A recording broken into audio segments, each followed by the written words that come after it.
예, 지금 이 강의는 142강 통치와 집착이라는 제목으로 강의하겠습니다. 이스라엘 국가가 있는 이유는 기존에 있는 모든 국가의 대표자 국가로서 하나님 앞에 서 있습니다.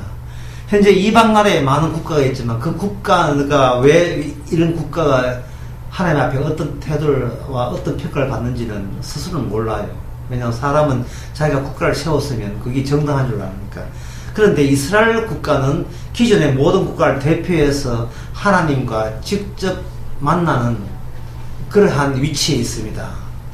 국가가 뭐냐 하는 것은 우리가 국가 세웠다고 알 수 있는 것이 아니고 이스라엘한테 가서 이스라엘의 국가가 하나님 앞에서 어떤 식으로 평가받는가 그걸 통해서 정답이 이스라엘 속에서 있습니다. 그럼 이스라엘 국가는 변천 과정에 보게 되면 원래 다윗의 국가를 세웠고 그 다음에 솔로몬 때 왔고 이 국가가 둘로 쪼개집니다. 둘로 쪼개지는데 북쪽과 남쪽이 차이가 납니다. 북쪽은 뭐냐 하면은 모세에 의해서 모세 율법에 의해서 국가가 세워진다고 생각하는 나라가 북쪽이고 남쪽은 모세 율법은 물론이고 거기에서 그 후에 유다 자손 다윗에게 주신 하나님의 추가적인 약속이 거기다가 또 첨부가 됩니다. 첨부가 되면서 모세 율법에서 했던 내용이 성취를 보는데 다윗에게 주신 언약이 성취를 보면서 유다 나라라는 것이 이 땅에 나타납니다.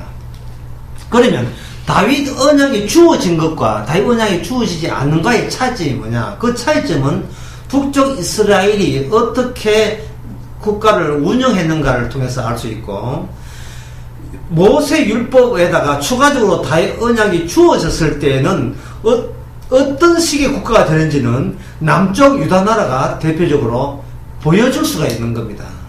그러면 이 국가가 두 개의 차이점이 난다는 것은 그러면 그건 이스라엘에게 국한된 이야기냐 아니면 오늘날 우리에게도 꼭 필요한 이야기냐 라고 따질 때 아까 제가 말씀한 것처럼 현재 모든 국가는 하나님 앞에서 어떤 모습의 국가인지를 알 수가 없어요. 하지만 이스라엘에서 통해서 북쪽과 남쪽이 구분됨으로 말미암아 그 구분된 그 성격이 오늘날 전 세계 국가에 다 그게 적용이 되는 겁니다. 어떻게 적용되는가?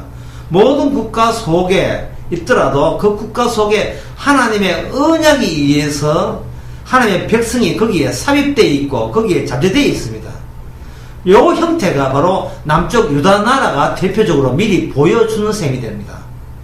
어떻게 보여주냐 하면 북쪽 나라나 남쪽 나라나 인간들이 죄인이기 때문에 모두 다 하나님이 인정하지 않은 가짜 나라를 만들었습니다. 가짜 나라는 것은 왕이 있고 왕의 통치를 받아서 거기에 인간들의 신과 접합할 수 있는 선지자를 만들었고 이거는 북쪽도 마찬가지고 남쪽도 마찬가지예요. 그리고 밑에 백성들이 있고 하지만 하나님께서 보시기에 다들 남쪽이나 북쪽이나 다들 하나님의 말씀에 실패하기는 마찬가지입니다. 그러면 실패한다면 북쪽 남쪽 그렇게 처음부터 구분할 의의가 없지 않느냐 그런 의미가 없지 않느냐 이렇게 생각하는데 남쪽 나라가 다윗 언약이 있다고 했지요. 그 있음으로 말미암아 특이한 차이를 보여줍니다. 그건 망해야 되는데도 불구하고 하나님께서 언약을 충실히 수행하셔서 마땅히 망해야 되는데 하나님의 언약 때문에 망하지 않은 나라가 유다 나라가 보여줄 특색이 되겠습니다. 그럼 북쪽 나라는 그냥 자기들 행세한 대로 그냥 망해버리는 나라가 북쪽 나라입니다. 이름이 이스라엘이고 남쪽은 유다 나라가 되는 겁니다. 북쪽 나라는 다윗 언약을 인정하지 않는 나라입니다. 우리에게는 모세 율법이 있고 이 율법대로 우리가 잘 지키면 하나님의 룰을 지켜준다는 그게 모토가 되어 있는 나라가 북쪽 나라고 남쪽 나라는 하나님께서 다윗이라는 왕을 주어서 그 왕에 의해서 우리 백성들이 하나님과 관계 맺는다는 그것을 보여준 나라가 남쪽 나라입니다. 다시 말씀드립니다. 북쪽은 하나님과 자기 사이에 율법이 있어서 누구든지 율법을 지키면 구원받는 나라가 북쪽 나라, 구원받는다고 우기는 나라가 북쪽 나라. 반면에 남쪽 나라는 하나님께서 율법 주는 거에다가 추가적으로 하나님께 다윗이라는 왕을 주셔서 그 왕을 통해서 율법이 완성되고 그 완성된 왕에 의해서 구원을 받는 그런 구조가 남쪽 나라 유다 나라입니다. 그러면 유다 나라의 왕이 제대로 했는가? 제대로 못했습니다. 그러면 다윗 언약을 준 의의가 없지 않느냐? 맞습니다. 유다 나라가 다윗 언약을 지켜서 구원받는 건 아니고 그 안에 생생하게 살아있는 그 다윗 언약이 하나님께서 자생적으로 그 효과를 발휘해서 실패했음에도 불구하고 용서가 주어지는 그런 구조가 유다 나라입니다. 이거는 장차 이 모든 세상 나라에 다윗 언약의 자손, 다시 말해서 예수 그리스도가 오시게 되게 되면 그 나라가 일본이든 필리핀이든 어떤 나라든 간에 그 속에 예수를 믿는 사람 같으면 예수님의 구원의 효과로 천국 백성이 된다는 그 원칙을 유다 나라가 미리 앞당겨서 보여주게 되는 겁니다. 열왕기상 13장에서는 이거는 남쪽 나라 이야기 아니고 북쪽 나라 이야기입니다. 근데 북쪽 나라 이야기인데 여기 13장 1절에 보면 하나님의 사람이 여호와의 말씀을 인하여 유다로부터 베델에 이르니 그게 남쪽에서부터 북쪽으로 올라갑니다. 그러면 남쪽 이 말은 남쪽 다윗 언약의 영향을 갖고 있는 이 선지자가 북쪽 나라에 갔을 때 북쪽 나라의 정신과 남쪽 나라의 다윗 언약의 정신이 어떻게 차이나고 어떻게 만나고 충돌되는가를 열왕기상 13장은 보여주는 겁니다. 남쪽 나라 선지자가 북쪽의 왕을 만납니다. 왕을 만나는데 이 북쪽 나라 여로보암이라는 왕은 자기가 가짜인 걸 인정하지 않습니다. 어느 나라는 인정하겠습니까? 자기 나라인데.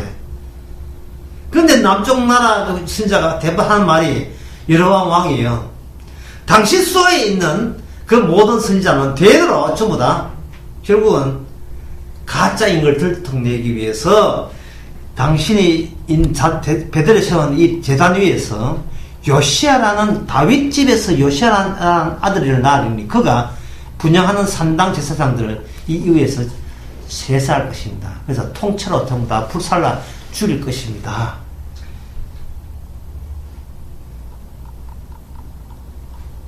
이렇게 예언을 합니다. 왕이 여로보암 왕이 그 소리 듣고 가만히 있을 왕이 없죠. 왜? 자기 부하, 자기 월급 받는 선지자 보고 욕했다는 것은 곧 자기를 욕한 거니까. 그래서 대발에 화가 나서 그 선지자가 이게 뭐 어디서 굴러온 사람이야 하고 잡았죠. 잡았는데 손을 내밀었는데 손이 다시 원상복귀가 되지 않습니다.